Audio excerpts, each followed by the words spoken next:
আজকের কি আমাকে সবুজ পাখি লাগছে? যাই হোক, একজন আমাকে কমেন্ট করেছে তো আমাকে নাকি সবুজ পাখি লাগছে। তো আমরা আবার রেডি হয়ে বেরিয়ে যাব জামাই ষষ্ঠীতে যাওয়ার জন্য। আর এটা ছিল আমাদের প্রথম জামাই ষষ্ঠী, আমি তো খুব এক্সাইটেড ছিলাম। তারপরে আমরা রেডি হয়ে বাইরে বেরিয়ে পড়েছিলাম, বাবাই ওখানে নিচ্ছিল তেলটা নেওয়ার পর আমরা কিছু ফল আরেকটু নিয়ে নিলাম। আর ফল টল নেওয়ার পর আবারও বেরিয়ে গেছিলাম। আর যেতে যেতে আমাদের প্রায় অনেকটা লেট হয়ে গেছিলো। আর রাস্তাতে এতটা জ্যাম ছিল যে আরও লেট করিয়ে দেয় আমাদেরকে। তাই আমরা অনেকটা দুপুরে বাড়িতে পৌঁছেছিলাম। আর যা গরম পড়েছিল মনে হচ্ছিলো যত গরম যেন আজই পড়েছে। আর এই যে আমরা দাঁড়িয়ে আছি কখন জ্যামটা ছাড়বে আর আমরা যাব। তারপরে বাড়ি আসলাম, বাড়ি এসেই বাবাই বসে পড়েছিল খাওয়া দাওয়া করতে।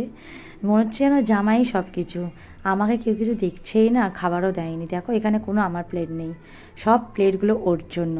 তাহলে আমি কি বেকার, আমি মনে হচ্ছে বানের জলে ভেসে এসেছি। তাই আমাকে আমার মা কিছু খাবার দিচ্ছে না, জামাইকেই খাওয়াচ্ছে। এই যে এখানে বাবাই খাওয়া শুরু করে দিয়েছে, তার আগে মা ওকে আশীর্বাদ করেছে আর যা যা নিয়ম ছিল সেগুলো করেছে। বাট আমি ওইগুলো ভিডিও করতে পারিনি, কারণ ফোনে চার্জ ছিল না, চার্জে বসিয়েছিলাম। তারপর আমি ভিডিওটা অন করলাম। তারপর এখানে আমরা করে নিয়েছিলাম একটু ফটোশ্যুট। তারপরে সবাই মিলে একটু ফটো তুলে নিলাম, মা, বোন, আমি, বাবাই।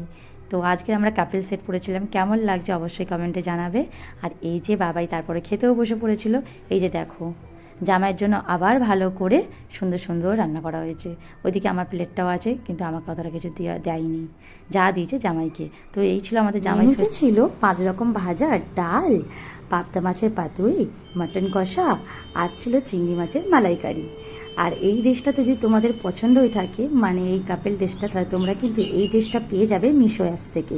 তো তোমরা যদি চাও মিশো অ্যাপস থেকে নিয়ে নিতে।